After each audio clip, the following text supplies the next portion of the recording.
Hi all, I'm Simon, and today's present to you guys is the paper Vampire Bats that cooperate in the lab maintain their social networks in the wild. And before you watch my video, make sure that you have also watched Jerry Carter's video on another paper, which is kind of like the prequel to the paper I will talk about. So, just in short, what Jerry did in his paper, he was taking vampire bats into captivity, and over the course of 2 years, he was looking at the development of social relationships between pairs of bats that have started as strangers, and over like months and years, they start grooming each other and end up sharing food. So this is what we call a cooperative relationship. And Jerry had a really close look at how these like formations of these relationships happen. And now this study tackles whether these relationships are stable. So people may just say, so what we see and interpret as a stable relationship, which is like similar to friendship in humans, could just emerge without like partner fidelity that bases on like animals recognizing and preferring each other. It could just be like in a cage where Jerry kept these bats, that they would just groom whoever is near them. And since some bats might just prefer to always roost in the same spot, they might just happen to groom the same partner all the time, just because they're in the same spot and the environment is entirely stable.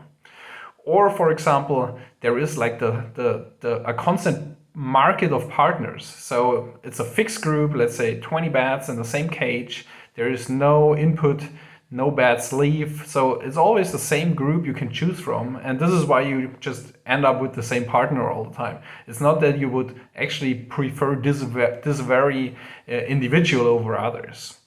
And so this is where this paper kind of started. We wanted to know if we would kind of disturb the entire social and physical environment of these bats, would they still prefer the partners they had over others?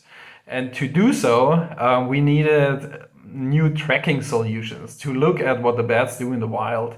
And this is kind of what I'm doing. We are using new tracking technologies to see what bats do in the wild. And we have been developing this tracking sensor network, including proximity sensors. And I want to show you just a few pictures.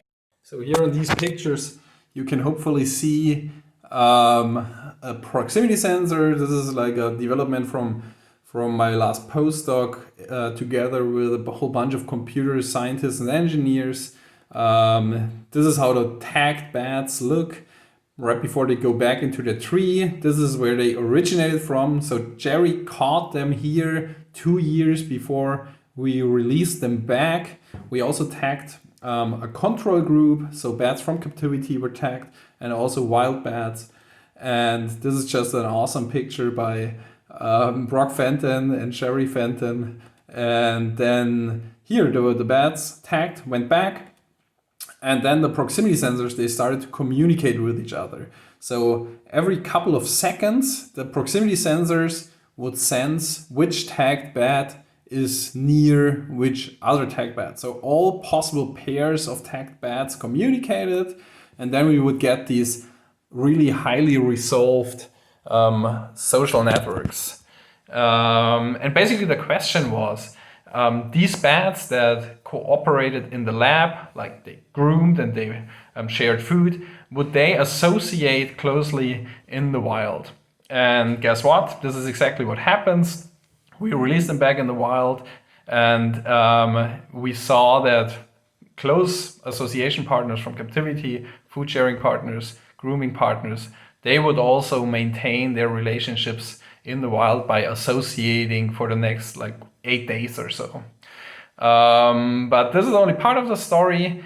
There were also some pairs of bats that would not like associate in the wild. So not all of these social relationships were maintained. Some went back to associate with wild bats. And this is kind of the overall result, that social structure is shaped by both, by social relationships that base on past experience, but also by external factors like the environment in the current situation. Yeah, so if you like that story, check out the paper. You can download it from my homepage, and Merry Christmas.